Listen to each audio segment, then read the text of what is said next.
Should be working. Hello. Hi. Hi. Can you hear us? Yes, can you hear us? Yes. Perfect. How are you? I am good. How are you guys? Good. Good. All right. So, for those of you who are watching who don't know, this is Triple Charm. You guys are three sisters. So, if you just want to tell me a little bit about yourselves and how you guys got started doing what you're doing. Yes. Yeah. So I'm Amalia. I'm the oldest. I'm Raina. I'm the middle. Yeah, and then I'm Gabriella, the youngest. And we all three grew up doing competitive dance. Yeah. So we started performing together when we were really young. But then we officially formed Triple Charm in 2019. We initially started for a competition called the World Championships of Performing Arts. Okay. I'd been singing since I was 6, and then about a year before the girls started singing, and we decided we're gonna go to this competition, might as well do it together. So we started performing together and practicing, and as we were rehearsing for the competition and getting ready, we just kind of fell in love with singing and performing together. So we knew, like, this is what we were meant to do. And so that's when Triple Charm started. Yeah, so we officially formed Triple Charm in 2019. Yeah. Okay, so it's still new. Yes. And you guys were how old when you started that? Because you guys are all pretty young. Yes. So Yeah. I think I think I was 10. Maybe 10. 2019, I think I was 10. yeah. Maybe even yeah. 9.5. So if she was 10, then I was 15, I guess. Yeah. Yeah. Okay. Sorry. Do you guys find it harder to do singing and dancing together as opposed to solos or on a team, or does it work out for you guys? To me, it's easier because, like, if you mess up, you have someone that can kind of cover it up. You know what I mean? Yeah, they can only be so mad at you. You're their sibling. Yeah, exactly. Yeah. Doing it with your siblings is a lot of fun. You're able to hold each other accountable, but then at the same time, you know that, like, all criticism or, like, constructive stuff comes from a place of love. Yeah. Yeah. On stage, the energy, like when you have Oh, yeah. your siblings up there with you, it's unmatched. Like just to like take a second and look at each other and then look back at the crowd and like It's like just magical. being Yeah. on stage with each I other. bet, because you guys perform together, but at the end of the day, you're sisters before you're that. So it's Yeah. definitely a different dynamic as opposed to like friends or people who Yeah. like somewhat coworkers in a sense. So did you guys start, like when you guys first started in 2019 and things like, you guys decided that's what you wanted to do, did you immediately start going to social media to try and like have people see what you were doing, or what was the process of that?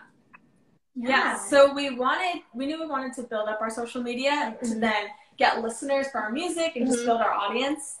So it all kind of started, we called it Operation Rally Up, which was the single that we had just released at the time.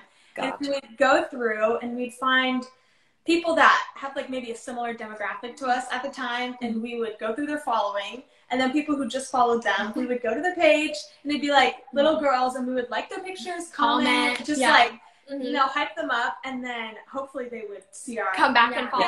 see A lot of interaction. find our music. So Exactly. that's how we did it in the very beginning, and I think we got it to maybe 7,000 followers. Yeah. Oh, wow. That method. Yeah. Yes. And then as soon as Reels came out, I think August. It was August of 2020. Yeah. And literally the day it came out, we started posting 2 videos. We did 2 videos the first day. And then probably for the first 6 months, we did 2 to 3 videos every single day. Oh, wow. And so that was when we started growing. Growing, Yeah. yeah. I bet. Yeah, they really push those reels too. If you start Yeah. Yes. Yep. And then since then, our Reels, we've been doing Reels Consistently. very Yeah. consistently. And then Shorts, about 8 months ago, I'd say, YouTube Shorts, we started being consistent on there, posting a short a day. And we actually just reached 2 million subscribers. Yeah, I was gonna say that must have really helped with YouTube. You guys have over like 2 million on YouTube. Yeah. Instagram over 1 million. You guys are really just, the engagement really helped.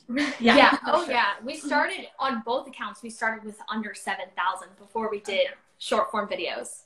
So, yeah, it was crazy the amount of growth that we had. Definitely helped with the growth. For sure. So would you say that like you like having the social media presence? Would you consider yourself influencers or any type of social media influencer versus musicians or dancers or performers? Or do you think that now it kind of goes hand in hand? Yeah. Yeah, I think it definitely goes hand in hand. I think both elements really help out the other. So when you're an artist and you're trying to make it, having a social media presence is huge. And then the same thing for other people who start on social media, then they can start getting into other forms of traditional media. So for us, it started out with music, and that was our main goal. So now that we're, I guess, I would say influencers, kind of content creators, we kind of do a little bit of everything. Yeah. So it's a variety show. Yeah. I'd say the difference between us is that we started with the music and we started posting on social media to build a following for our music. Yeah. And I think most of our fans know that we can sing and Started that way. Yeah, Yeah. exactly. Because some artists now say it's so hard because you're not only a musician or performer or songwriter or singer, you're also an influencer.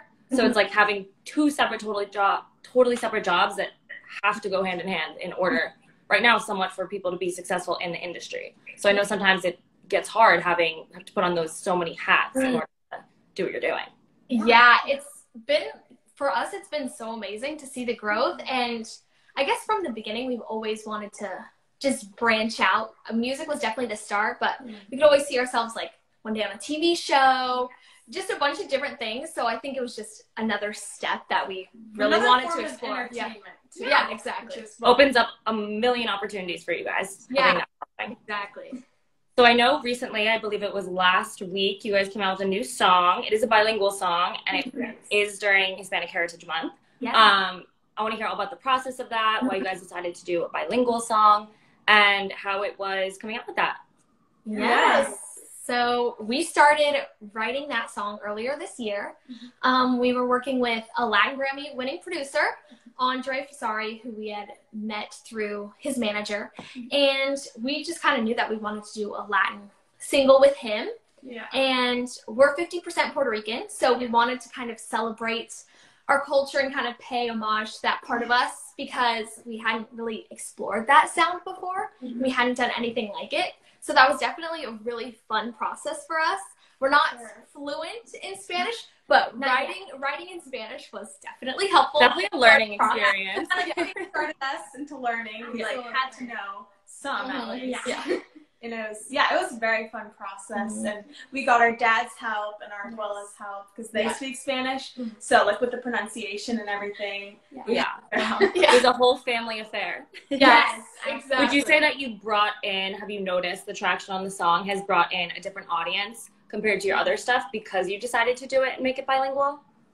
Yeah, I'd say it definitely maybe resonates more with a certain audience because it's maybe something they're already familiar with. But then to audiences that might not listen to Latin music on a daily basis, it's something new. So I think it's also interesting for them to like, it's something new. Yeah, appealing to like multiple audiences opposed to one or the other. Yeah. So aside from that, I know that's like one of your most recent endeavors. What is next for you guys? What's in the pipeline? What's in the next few months coming up? Yeah. So I guess we'll, of course, keep doing content, and you'll be seeing content basically every day from us. And then, of course, working on new music is definitely a must. And then, you know, future-wise, I would say definitely a tour. We'd love to go on tour and have a meet and greet and see everyone, you know, in person. And then definitely get into traditional media like TV and all that stuff. Yeah. Oh. You guys have the social media covered, and now you can move on to other parts of media. Yes. Growing. All right. Well, that was so nice to hear about you guys. I'm so excited for your new song. It's doing great. You guys are killing it with the following, and we'll have to come back in a few months and see what else you guys are up to. Maybe you'll have a tour scheduled by then. Yes, sounds good. It was nice meeting you. You too. Thank you guys. Thank you. Bye.